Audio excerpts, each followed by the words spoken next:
Hello, welcome everyone. So myself, I am Sheetal Naik, Assistant Professor, Department of Botany from Government College of Arts, Science and Commerce, Sakali. Okay. So today you are going to study on the program SYBSE, Subject Botany, Semester 4. Course code is BOC 104, course title Plant Physiology. And today you will study on the unit that is Mineral Nutrition, module name, essential elements and criteria of essentiality. Outline of this chapter is definition of mineral nutrition, types of mineral nutrients in plants, general role of mineral nutrients and criteria for essentiality of elements. Learning outcomes.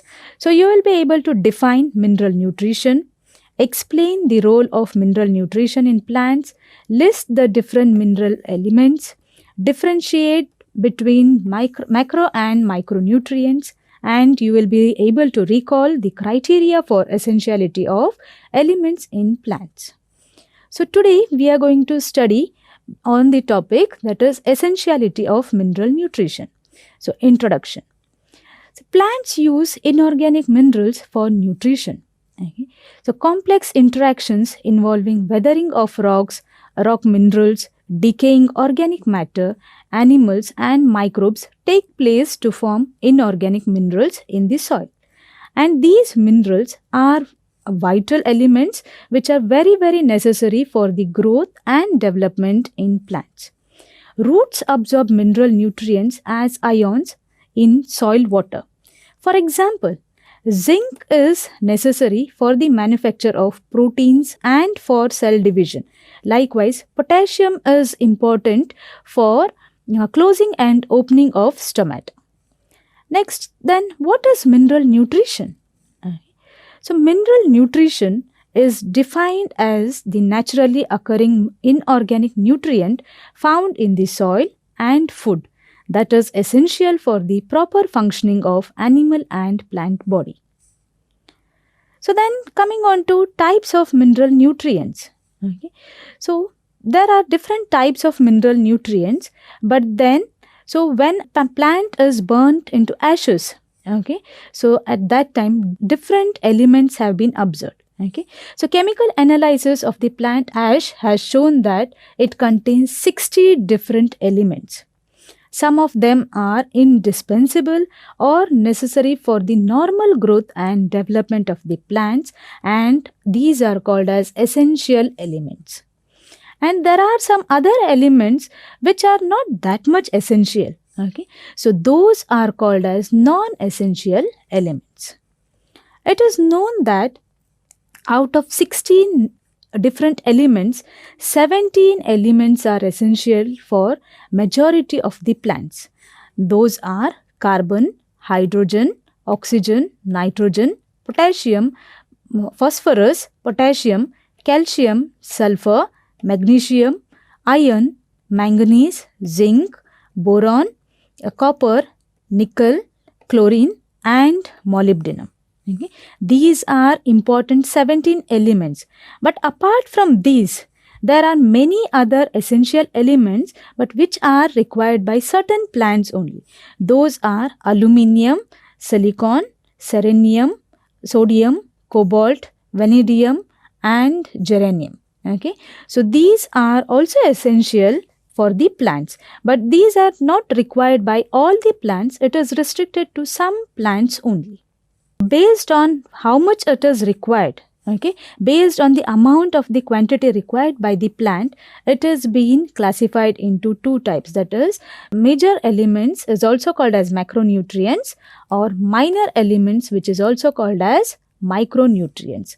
First, coming on to major elements which is also called as macronutrients.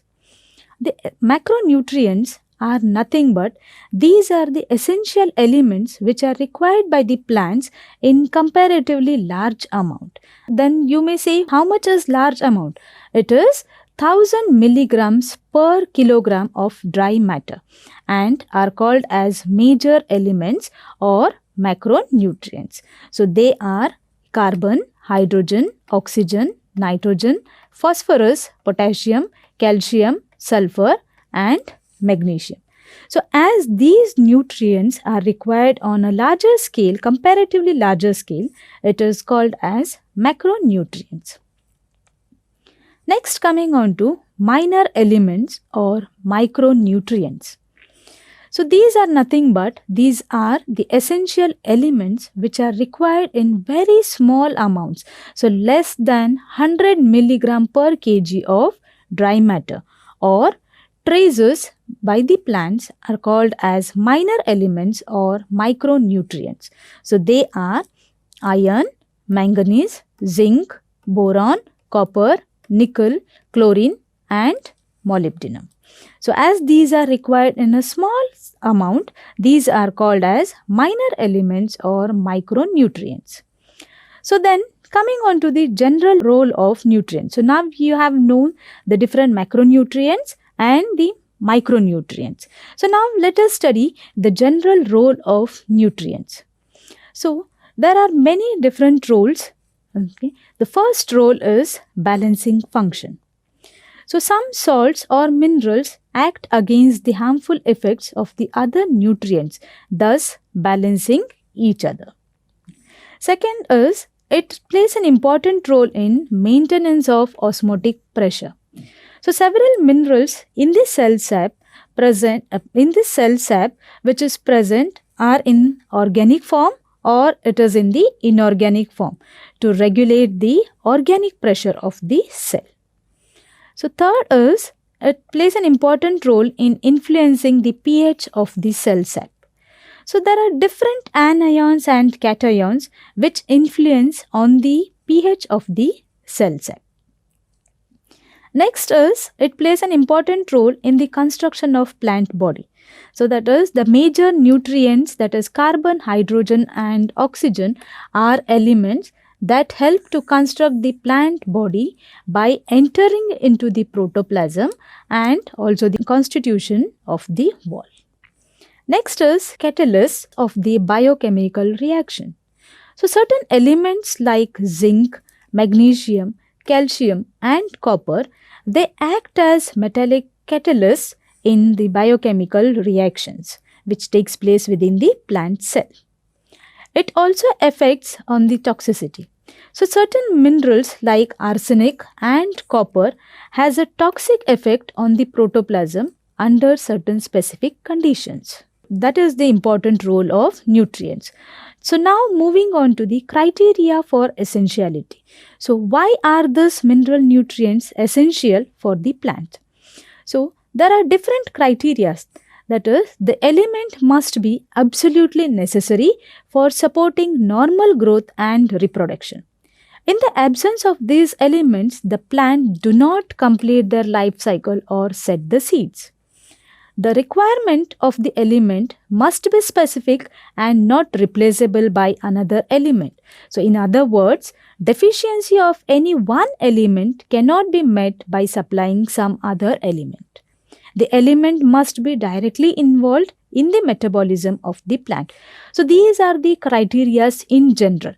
But according to a scientist named Epstein in the year 1972, so according to him, there are two main criteria to judge essentiality of an element for plant. First one among that is, an element is essential if the plant cannot complete its life cycle. That is, it cannot form viable seeds in the absence of that element. And second is that an element is essential if it forms part of any molecule or constituent of the plant that is itself essential for the plant. So these are the two main criteria according to Epstein. References. So these are the different books as well as the web references which you can refer. Thank you for watching.